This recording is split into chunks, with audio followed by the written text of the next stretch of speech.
moments that can quietly define the direction of the franchise for years to come.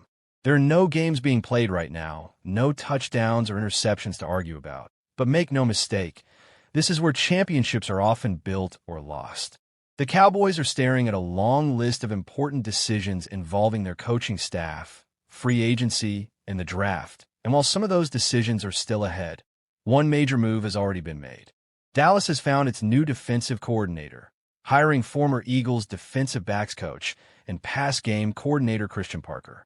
At first glance, this isn't a flashy, headline-grabbing name, and for some fans, that immediately raised eyebrows. But when you dig deeper into the process and the reasoning behind the hire, it becomes clear that this was not a rushed or casual decision. This was a deliberate choice rooted in vision, fit, and long-term planning. Speaking at the Senior Bowl, Cowboys COO and co-owner Stephen Jones shed light on what separated Parker from the rest of the field. And it's important to understand just how wide that field actually was.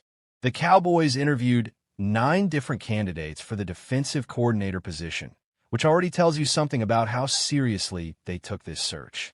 In the past, Dallas has sometimes been criticized for being too comfortable, too insular, or too quick to promote from within. This time, they cast a wide net. According to Jones, all 9 candidates were qualified, which makes the final decision even more interesting.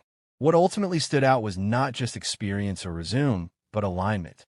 Mike Schottenheimer, now leading the team as head coach, had a clear vision of what he wanted the Cowboys' defense to look like and how it needed to complement the offense. That word, complement, is key. This wasn't about building a defense in isolation. It was about creating a unit that works in harmony with how Dallas wants to play football overall. Christian Parker's vision matched that idea. Jones talked about the personality of the defense Parker wants to build, the culture he wants to establish, and the creativity he can bring schematically. He didn't just talk in generic football language. He presented specific ideas and wrinkles that would fit the personnel already on the roster. That's a huge deal. The Cowboys are not starting from scratch. They have talented players on defense, but talent alone hasn't been enough. What's been missing is consistency, adaptability, and at times identity. Now, Parker's work is really just beginning. Hiring the defensive coordinator is step 1. Step 2 is building out the rest of the defensive staff, and according to Stephen Jones, that process is already well underway. The team has conducted several virtual interviews and is expected to begin in-person interviews shortly. Ideally, the Cowboys would like to have the full defensive staff in place by the weekend, but Jones also acknowledged that it might take longer, and that's okay. This is not an area where you want to rush. Position coaches shape players on a daily basis, and getting the right voices in those rooms matters just as much as who's calling plays on Sunday.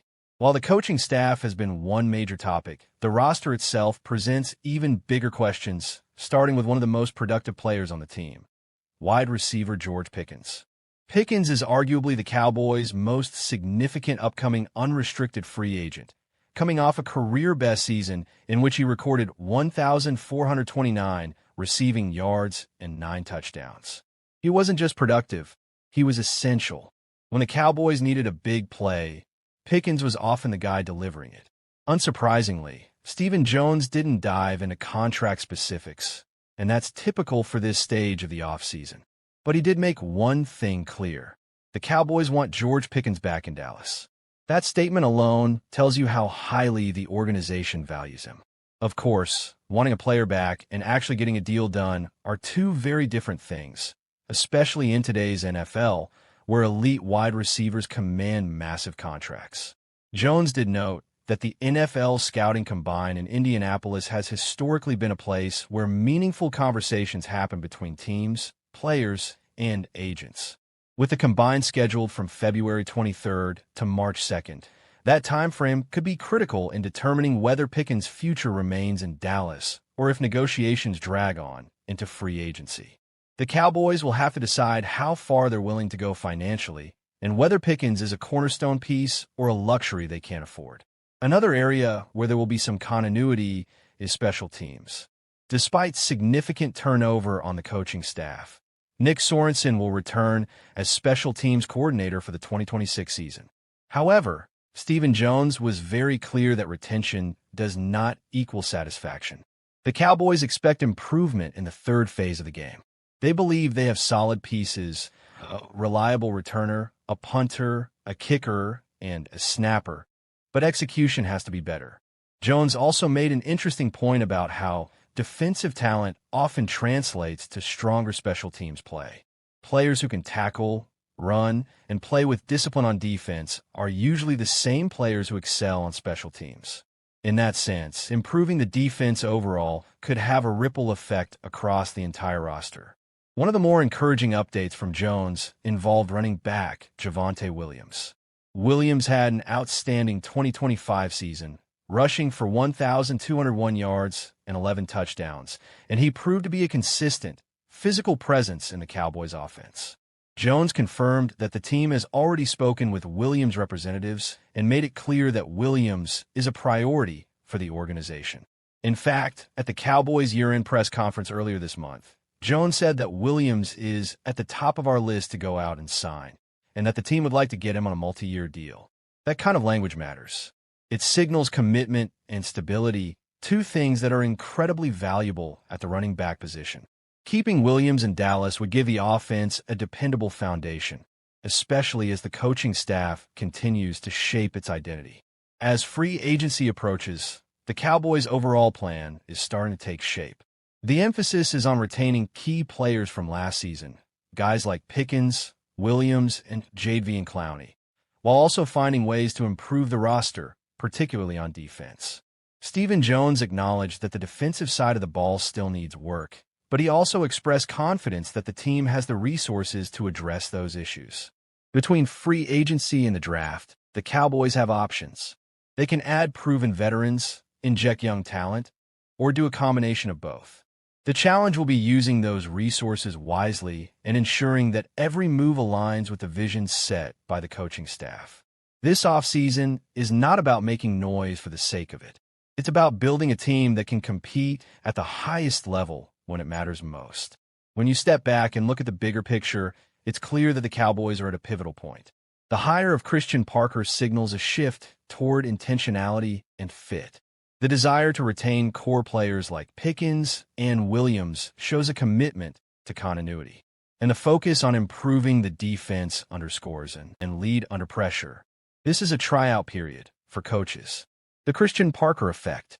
The Dallas Cowboys are heading into a full-scale defensive staff reset, and the signals coming out today make one thing clear. Nothing is safe, nothing is settled, and almost everyone is being evaluated under new defensive coordinator Christian Parker. Permission has already been granted for multiple assistant coaches to seek other jobs, while at the same time being told they can interview directly with Parker if they want to stay. That alone tells you this is not a cosmetic reshuffle.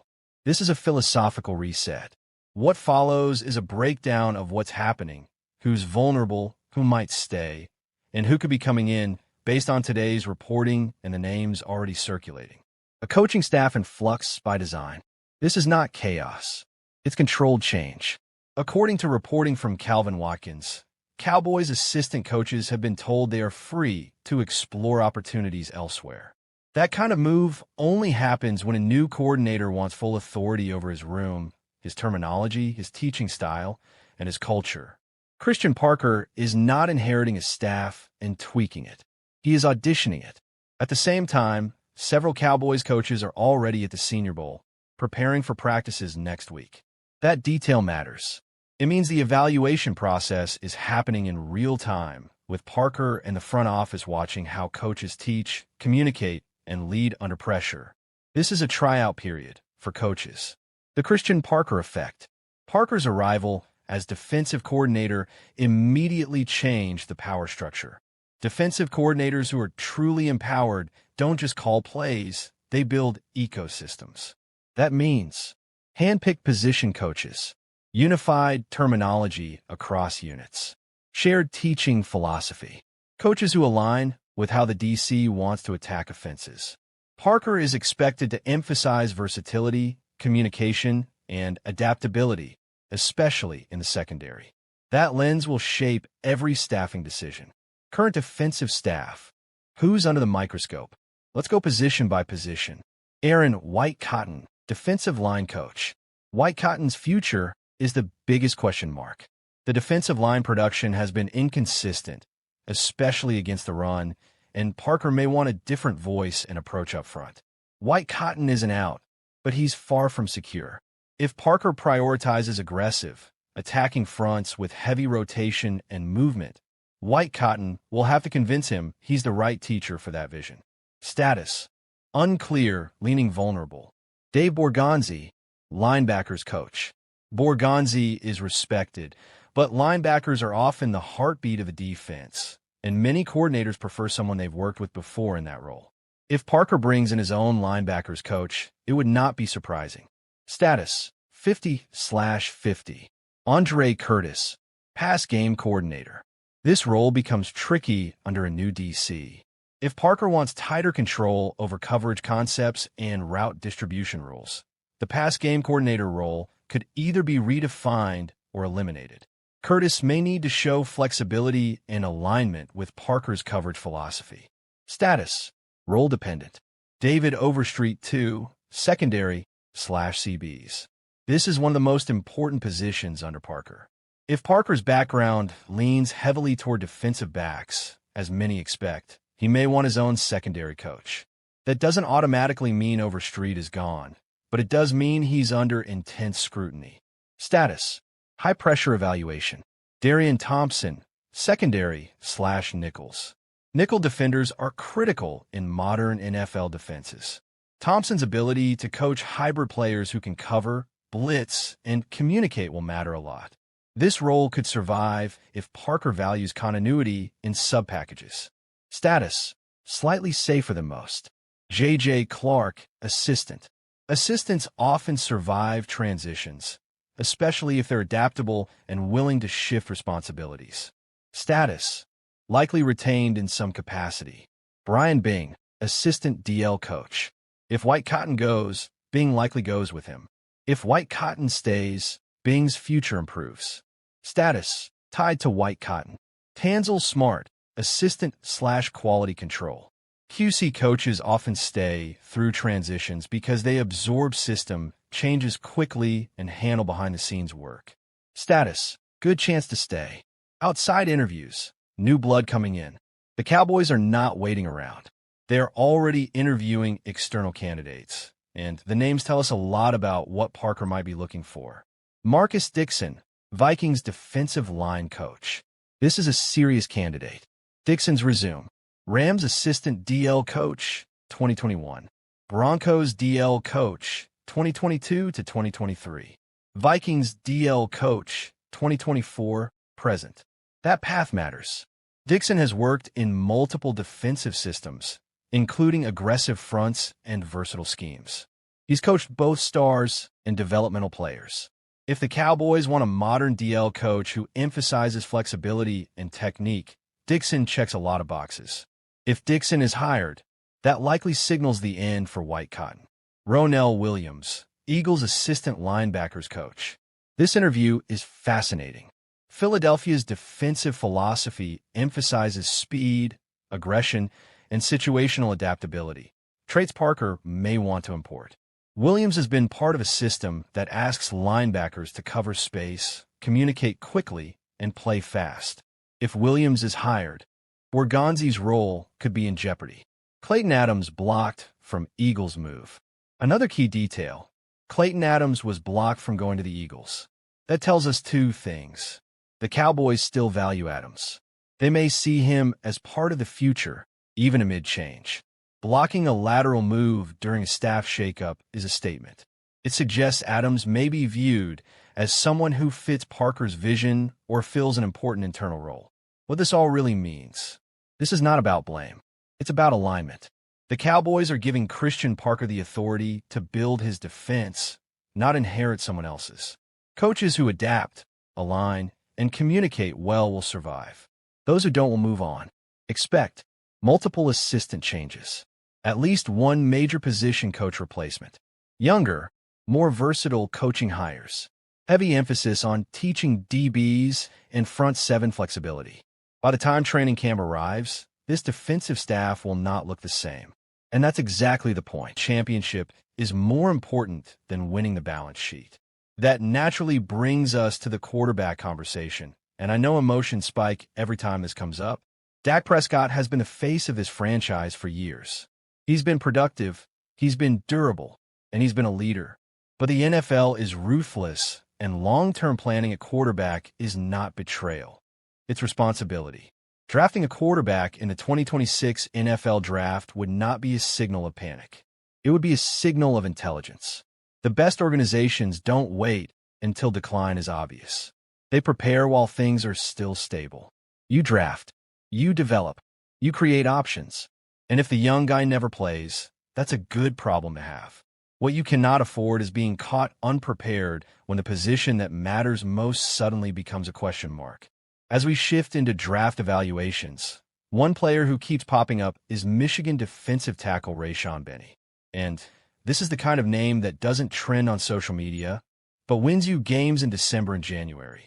Interior defensive linemen who can hold their ground, disrupt timing, and collapse pockets change everything. They make edge rushers better. They make linebackers cleaner. They make coverage easier.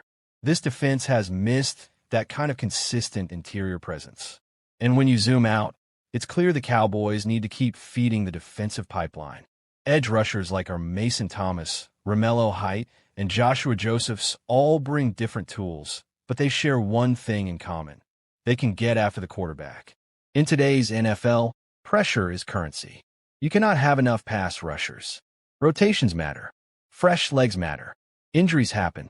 The teams still standing in January are the ones that plan for that reality. The same logic applies to the secondary. Cornerback is no longer a luxury position. It's survival. Colton Hood, Julian Neal, Malik Muhammad. These are modern corners. Athletic, confident, willing to play on an island. The Cowboys have seen firsthand what happens when depth disappears at that position. You don't wait until it's a crisis. You draft early, you draft often, and you let competition sort the rest out. Now let's talk about something fans don't always like to admit out loud: cheering against other teams. When you see Cowboys fans rooting against the Seahawks, it's not hate for the sake of hate. It's understanding how draft positioning works. It's recognizing that your future is tied to things beyond your own record.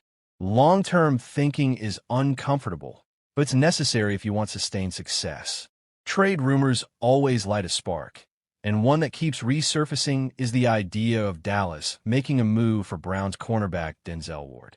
This is not a small conversation. This is money, health, draft capital, and expectation all rolled into one. But elite talent rarely becomes available without complications. If you want to win now, you have to accept risk. The real mistake is refusing to even explore the option.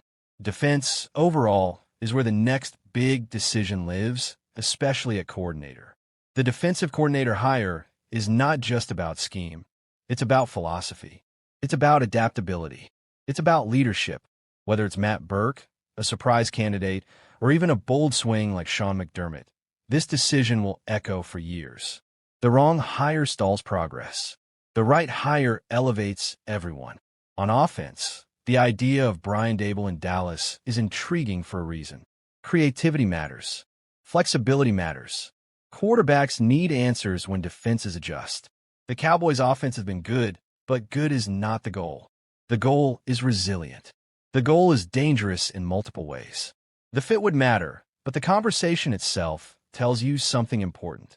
Fans want evolution, which brings us to ownership and leadership. Jerry Jones and Stephen Jones are always confident. That's not new, but confidence from leadership only matters if it aligns with results. Cowboys fans don't need promises. They need evidence. Evidence that when the window is open,